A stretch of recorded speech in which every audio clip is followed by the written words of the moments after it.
Good morning, students. Today we are going to start with the new topics. तो जो आपने बेटा कल करे थे टॉपिक जितने भी, बेटा एक चीज़ याद रखो, मैं आपको बुक के थ्रू ही पढ़ा रही हूँ ताकि आप लोगों को एक आइडिया मिल सके कि आपको क्या चीज़ दी होगी बुक्स में, कैसे दिए हुए हैं टॉपिक्स, तो it will be very clear to you. ठीक है. सेकेंडली बेटा आप कोई भी बुक से पढ़ सकते हो अगर आपके पास है, नहीं तो यू पीपल हैव पीडीएफ्स. आपके पास ऑनलाइन बुक्स जो हैं वो अवेलेबल हैं. एनसीईआरटी की भी बेटा सीबीएसई बोर्ड ने उसके भी बुक्स जो हैं पीडीएफ बनाए हुए हैं. आप वो भी चाहें तो आप वो भी इंटरनेट से डाउनलोड कर सकते हैं अपनी क्लास की, जैसे आपकी +1 क्लास की जो भी बुक आपको चाहिए वो आप डाउनलोड कर सकते हैं. एटलीस्ट आपको थोड़ा पता चल जाएगा कि आपको क्या पढ़ना है क्या नहीं. सेकेंडली बेटा right now even I am not having all the books with me, क्योंकि कुछ बुक्स मेरी भी स्कूल में पढ़ी हैं, बट इवन देन आप कोई भी पढ़ सकते हो. बट आई विल प्रेफर कि आप अपना सिलेबस जो है कम से कम जितना भी एनसीईआरटी में है वो ज़रूर करके रखें.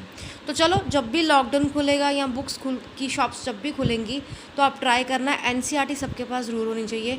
इसके अलावा आप हेल्प बुक कोई भी ले सकते हो, एनी ऑथर, कोई भी आप ऑथर की ले सकते हैं. तो आज मैं आपको साथ साथ में पढ़ा रही हूँ, तो साथ साथ में बेटा आप जो जितने पॉइंट्स हैं आपकी मर्ज़ी, आप अपने अकॉर्डिंगली जितने मर्ज़ी पॉइंट्स नोट डाउन कर सकते हैं. मैं आपको जो पढ़ा रही हूँ आप उसको सुने, उसको भी साथ साथ में आप लिख सकते हैं. जो पॉइंट्स मैं बोल रही हूँ आपको एक चीज़ याद रह जाएगी कि मैम ने क्या पढ़ाया था. साथ ही साथ आपके सामने जो मैं आपके सामने कुछ लाइंस, अब मैं कोशिश करूँगी कि साथ साथ में मैं कुछ अंडरलाइन कर दूँ, आप उनको नोट डाउन कर सकते हैं. ठीक है बेटा. So let's begin. Today we are going to start with the new topic, that is the intermolecular forces. Intermolecular forces. What are these? These are the forces of attraction between the molecules of a substance. Substance कौन से होंगे? Gas, liquid and solid, which are known as the intermolecular forces. ये topic हम कल भी discuss कर चुके हैं कि आपको बताया था कि जितने ज़्यादा स्पेसेस ज़्यादा होंगी उतनी ही इंटरमॉलिक्यूलर फोर्सेस कम होंगी. और एक चीज़ यहाँ पे आपको देखनी है कि हमारे पास दो तरह की फोर्सेस के अंदर आती है, that is escaping tendency and molecular attraction. Escaping tendency means छोड़ के भागने की टेंडेंसी. मॉलिक्यूलर अट्रैक्शन, आपस में मॉलिक्यूल्स की अट्रैक्शन कितनी होगी. जिसकी एस्केपिंग टेंडेंसी ज़्यादा होगी उसकी मॉलिक्यूलर अट्रैक्शन कम होगी. ये चीज़ याद रखना आपने. तो एस्केपिंग टेंडेंसी डेफिनेटली किसकी ज़्यादा होगी? डेफिनेटली किसकी ज़्यादा होगी? गैस की. और मॉलिक्यूलर अट्रैक्शन किसकी कम होएगी? Definitely it will B gas. तो बेटा इसका मतलब सॉलिड्स में ये क्या होएगी? एस्केपिंग टेंडेंसी बहुत कम होने वाली है. वेयर एज अगर हम यहाँ पे बात करें तो मॉलिक्यूलर अट्रैक्शन क्या है? सॉलिड्स में बहुत ज़्यादा हाई है. जबकि लिक्विड्स की बात करें इट इज़ इंटरमीडिएट. तो ये दोनों पॉइंट्स आपने याद रखना. इसी को लेके हम लोग बेटा आगे चलते हैं. We will start with it कि जितने भी इंटरमॉलिक्यूलर फोर्सेस होते हैं वो जब भी उनको कूल करते हैं, शॉर्ट रेंज फोर्सेस होती हैं, वो सॉलिडिफिकेशन होते हैं. ये आपने सब पीछे पढ़ लिया. आपको यहाँ पे याद रखना है कि जितनी भी फोर्सेस हैं, ये हमारे एक साइंटिस्ट थे, ठीक है, जो था Dutch scientist Johannes van der Waals. उन्होंने इन फोर्सेस का नाम दिया था वॉन डर वॉल फोर्सेस. कि जितनी भी फोर्सेस अगर मॉलिक्यूल को मॉलिक्यूल के साथ जोड़ने के लिए होती हैं, जिसके ऊपर अगर आप प्रेशर टेम्परेचर लगाते हैं, उनके बॉइलिंग पॉइंट्स उसी के अकॉर्डिंग चेंज होते हैं. जैसे हमने कल ये सारे डिस्कस करे थे कि जितनी ज़्यादा इंटरमॉलिक्यूलर अट्रैक्शंस होंगी उतना ही उनका बॉइलिंग पॉइंट हाई होगा. ये चीज़ हम पढ़ चुके हैं कल. सारा कुछ वही चीज़ों को यहाँ पे एक्सप्लेन करा गया है. और इन फोर्सेस को उसने क्या नाम दिया था? Von der walls forces. जिसके अंदर आगे फर्दर टाइप्स हैं dipole forces, dipole induced dipole forces, dispersion forces. Dispersion forces को हम लंडन फोर्सेस भी कहते हैं. हम ये आगे इसको थोड़ा डिटेल में करेंगे. तो सबसे पहले हम करते हैं दैट इज़ डाइपोल फोर्सेस. बेटा है हमारे पास यहाँ पे दो और फोर्सेस भी होंगी, वो भी हम साथ में करेंगे. ये हमारे पास जो फोर्सेस हैं सारी की सारी ये तीनों फोर्सेस के अंडर आती है. बट हमारे पास दो और टाइप्स हैं, that is iron dipole and the hydrogen bonding. ये थोड़ी सी हटके, इनके थोड़ा सा हटके है, इसलिए हमने इनको थोड़ा सेपरेट करा. But they are all included in the same कि ये कितने टाइप के इंटरमॉलिक्यूलर फोर्सेस होंगी जो हमारे मॉलिक्यूल्स को अटैच करने में आती हैं. जब मॉलिक्यूल्स जब एक दूसरे को अटैच करने की कोशिश भी करते हैं तो तब उनके पास कितनी तरह कैसी फोर्सेस जो अवेलेबल होती हैं. तो let's have start with the first one, dipole forces. सबसे पहले डाइपोल को समझेंगे क्या होता है. डाई का मतलब है टू एंड पोल्स.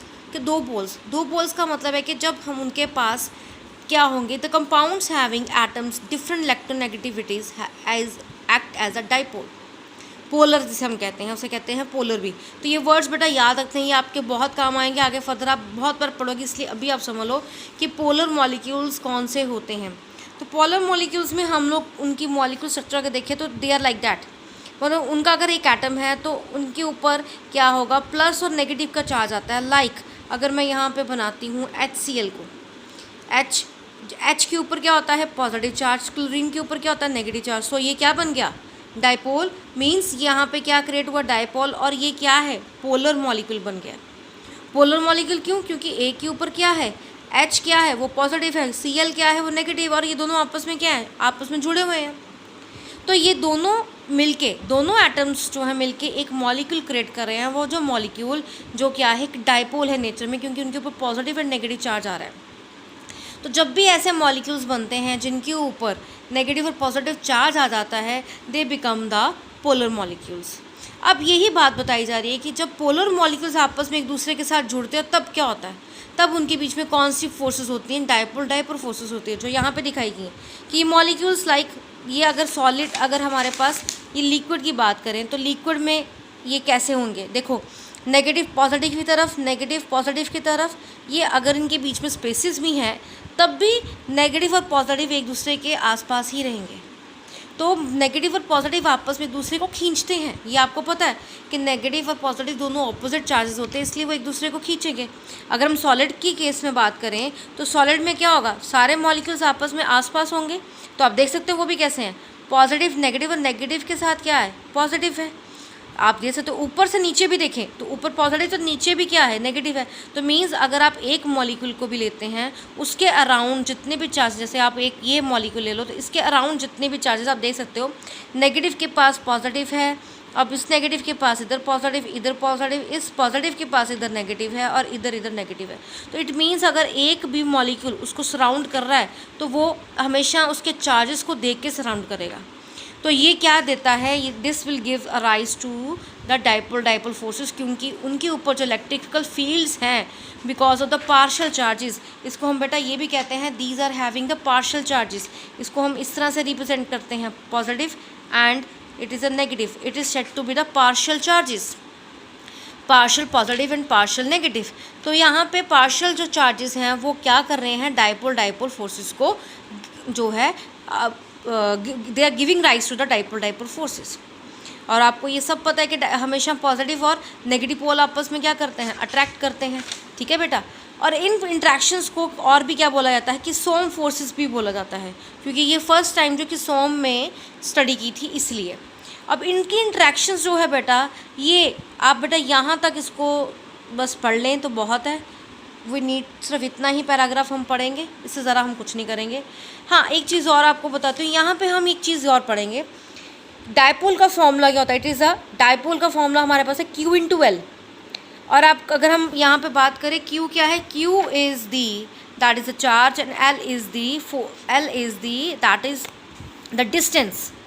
तो बेटा आप ध्यान से एक बार देख लें कि Q क्या है, Q is a charge and L is the distance.